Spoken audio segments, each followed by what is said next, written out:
नमस्कार दोस्तों, स्वागत है आपका हमारे YouTube चैनल पर।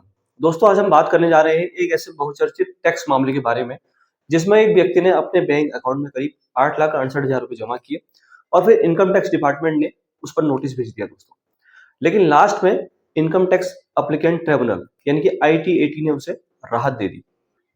तो जानेंगे क्या हुआ था, कैसी-कैसी धाराएं लगाई गई थी उस पर, कोर्ट ने क्या कहा और आपको इस तरह की स्थिति में क्या-क्या सावधानियां लेनी चाहिए। तो बने रहिए हमारे साथ। दोस्तों, हुआ यूं कि एक व्यक्ति, जिसे हम टैक्स पेयर कहेंगे, यहाँ पर नाम लेना ठीक नहीं है, उसने अपने अकाउंट में कैश डिपॉजिट 8,68,799 रुपए की धनराशि जमा की।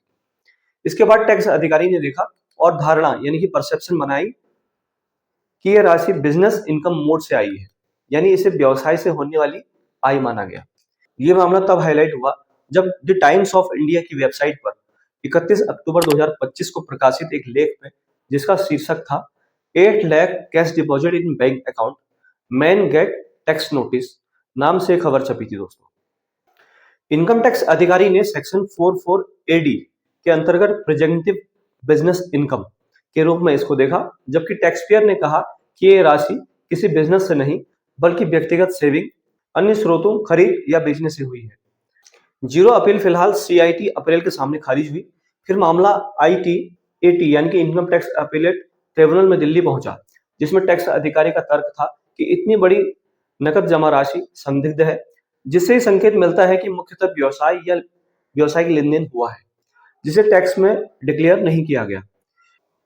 वे ये मान रहे थे कि यदि कोई व्यवसाय नहीं चला रहा था, तब भी जमा राशि को व्यवसाय से आय मानना जायज है, क्योंकि उसमें व्यवसाय से कमाई होने की संभावना मौजूद थी।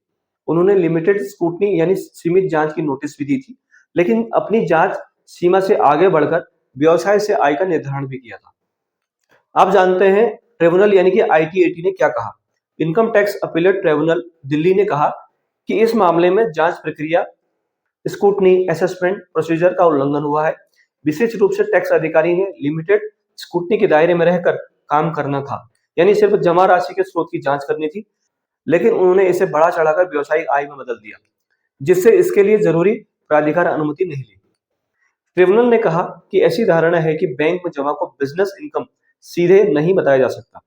पहले स्रोत की जानकारी लेनी होगी, एक्सप्लेनेटरी मटेरियल लिया जाना चाहिए था। इस तरह ट्रिब्यूनल ने टैक्स नोटिस और बिजनेस इनकम का निर्धारण रद्द कर दिया और टैक्स पेयर को राहत दी। दोस्तों, अब सवाल ये है कि ये जो इंसिडेंट हुआ है, इससे हम लोगों को क्या सीख मिल सकती है। इससे पहले जो सीख मिलेगी दोस्तों हमको, वो है डॉक्यूमेंट और रिकॉर्ड्स को संभालें। यदि आपके पास जमा राशि है, चाहे वो सेविंग से हो या बेचने खरीदने से या गिफ्ट या अन्य स्रोत से, तो उसके प्रमाण रखें, जैसे sold agreement, bank statement, gift deed etcetera. दूसरा है limited scrutiny versus full assessment. यदि टैक्स कार्यालय सिर्फ स्रोतों की जांच कर रहा है, लिमिटेड स्क्रूटनी कर रहा है, तो उसे व्यवसाय आय के रूप में तब्दील करने से पहले अनुमति लेनी होती है। ट्रिब्यूनल ने इस प्रक्रिया का उल्लंघन माना इसमें।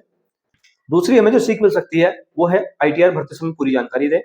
अपने आय स्रोत, जमा राशि आदि को सही सही बताना आवश्यक है दोस्तों, ताकि बाद में किसी भी नोटिस का आपको सामना ना करना पड़े। अगर फिर भी आपको टैक्स का नोटिस आए तो तुरंत जवाब दें, इंतजार ना करें। जवाब में क्लियर विवरण दें कि राशि क्यों जमा की गई थी और उसका सोर्स क्या था। आपके लिए इससे कुछ एक्शन पॉइंट भी है दोस्तों, चाहे तो आप इसको नोट कर सकते हैं। पहला एक्शन पॉइंट है, अगर आपके पास एक दफा बड़ी राशि जमा हो रही है, तो पहले सोचें क्या यह आपका व्यवसायिक इनकम है या सेविंग या पर्सनल सोर्स से आई इनकम है। दूसरा, बैंक में जमा करते समय रसीद, बैंक स्लिप, स्रोत प्रमाण, इनको आप संभाल कर रखें। तीसरा है ITR फाइलिंग के समय पेन लिंक्ड बैंक अकाउंट, स्रोत, आय आदि को ठीक तरह से भरें दोस्तों। चौथा है, यदि आपको टैक्स नोटिस मिला है, चाहे वो जमा राशि के कारण हो, तो तत्काल टैक्स कंसल्टेंट या CA से सलाह लें इसमें। पांचवा है, सरकारी निर्देश से अवगत रहें।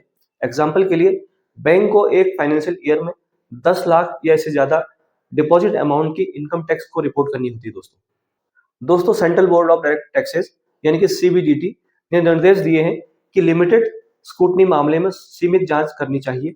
यदि मामला आगे बढ़ाना हो तो शीर्ष प्राधिकरण से अनुमति लेनी आवश्यक होगी। तो दोस्तों, ये मामला हमें याद दिलाता है कि आपका पैसा आपका हो सकता है, लेकिन टैक्स की दृष्टि से उसे यूं ही नजरअंदाज नहीं किया जा सकता। बैंक में जमा राशि सिर्फ इसलिए सुरक्षित नहीं है कि आप टैक्स से बच गए, बल्कि इसलिए कि कोई सोर्स जांच प्रक्रिया और डॉक्यूमेंटेशन के लिहाज से तैयार रहे। इस केस में टैक्स पेयर को अंततः राहत मिली क्योंकि वो प्रमाण देकर दिखा सका कि वो बिजनेस से इनकम वाला मामला नहीं था और ट्रिब्यूनल ने जांच प्रक्रिया को त्रुटिपूर्ण यानी कि दोषपूर्ण पाया। दोस्तों, अगर आप भी कभी ऐसी स्थिति में हो, बड़ी धनराशि जमा हो रही हो या किसी भी तरह का आपको कोई टैक्स का नोटिस मिला हो, तो आप घबराए नहीं, इन पॉइंटों को ध्यान में रखें और समय पर उचित कार्रवाई करें। दोस्तों अगर वीडियो पसंद आए तो वीडियो को लाइक करें, चैनल पर अगर नए हैं तो सब्सक्राइब करना ना भूलें और हाँ, बेल आइकन जरूर दबाएं, उससे आपको नोटिफिकेशन पहले मिलेगा। सब्सक्राइब करना बिल्कुल फ्री होता है दोस्तों, इसमें कोई पैसे नहीं लगते हैं। और मेरे जितने भी सब्सक्राइबर हैं उनसे एक रिक्वेस्ट करना चाहूंगा कि केवल एक पर्सन को इस वीडियो को भेजिए और उनसे कहिए कि सब्सक्राइब करें। आपका एक प्रयास मेरे लिए हेल्पफुल होगा। दोस्तों मिलते हैं फिर से नई वीडियो के साथ, तब तक के लिए अपना ख्याल रखें। नमस्कार, वंदे मातरम।